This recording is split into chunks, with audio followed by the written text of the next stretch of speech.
आजकल हर कोई पैसा कमाना चाहता है और पैसे की इस लालच में आकर हम लोग ऐसे ऐसे कामों में हाथ डाल देते हैं जिसके बाद ज़्यादातर हमें रिग्रेट और डिप्रेशन के अलावा कुछ हाथ नहीं आता।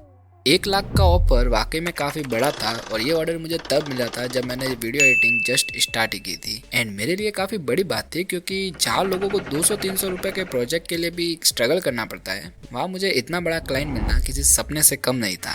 सारी चीज़ें हो गई थी, उनको मैंने अपना सैंपल भेजा, उसमें थोड़े बहुत चेंजेस किए और लगभग मैं और मेरा सैंपल दोनों ही एक्सेप्ट कर लिए गए थे। लेकिन तभी मैंने उनको इंग्लिश में नो, हिंदी में नहीं और अपनी लैंग्वेज में कहूँ तो भक।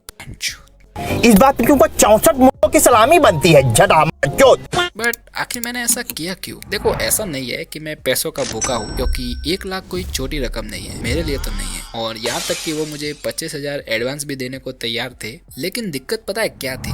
उनको 30 दिन में 60 रील चाहिए थी। बट ये भी कोई इतनी परेशानी की बात नहीं थी क्योंकि उनको मंथ के एंड में सारी वीडियो एक साथ चाहिए थी। अब पहले तो मैंने जोश जोश में बोल दिया कि हाँ क्यों नहीं, जरूर कर लेंगे, कोनो दिक्कत नहीं। लेकिन जब मैंने थोड़ा इसके बारे में डीपली एनालाइज किया और थोड़ा सोचा तो मुझे समझ आया कि ये चीज़ कहीं ना कहीं मेरी वैल्यू और मेंटल पीस दोनों को बुरी तरह से इफेक्ट करने वाली है। क्योंकि उस वक्त मैं कंपटीशन एग्जाम की तैयारी में था और घर से भी दूर था।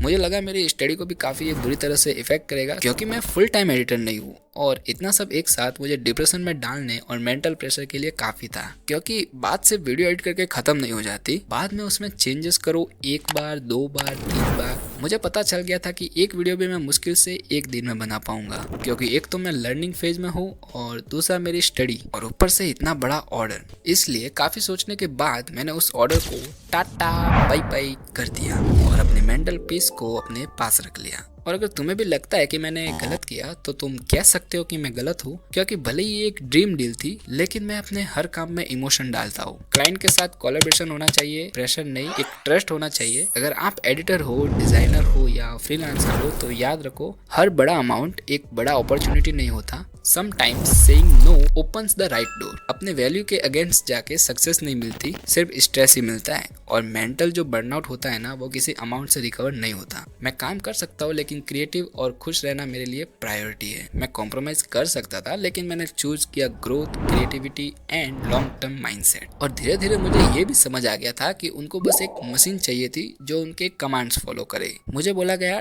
ट्रेंडी एडिट चाहिए पर अपना स्टाइल मत डालना, डेडलाइन मिस हुआ तो पेमेंट कट जाएगा, क्लाइंट रिवाइज करेगा तो फ्री में करना होगा। हाँ, यहाँ कोई धर्मशाला खोली है क्या? अगर मैं ये प्रोजेक्ट एक्सेप्ट भी करता ना तो मैं डेली सिर्फ एक एडिटिंग मशीन बन के रह जाता और अपने पैशन को भी धीरे धीरे मार देता। इसलिए मैंने कहा नो। बोल्ड डिसीजन था, रिस्की भी, लेकिन मेरी सेल्फ रेस्पेक्ट उस 1 लाख रुपए से ज्यादा इंपॉर्टेंट थी। मुझे समझ आ गया पैसा है पर रेस्पेक्ट नहीं, और मैं पैसा कमाना चाहता हूँ लेकिन अपना सेल्फ रेस्पेक्ट बेच के नहीं, ट्रस्ट बिल्ड करके। और हमेशा अपनी हेल्थ और मेंटल पीस को पहले रखो यार, बाकी सब जाए भाड़ में। अगर आप भी किसी ऐसी सिचुएशन में हो जहाँ पैसा वर्सेस पीस का डिसीजन लेना है तो कमेंट करो, मैं हर कमेंट पढ़ूंगा और रिप्लाई भी करूंगा। और अगर आपको मेरी ये वीडियो पसंद आई है तो hit the like button and इस नए क्रिएटिव फैमिली का पार्ट बन जाओ यार, जहाँ मैं पैसा नहीं पैशन को फॉलो करता हूँ और क्रिएटिविटी को। तो मिलते हैं नेक्स्ट वीडियो में, तब तक के लिए बाय बाय।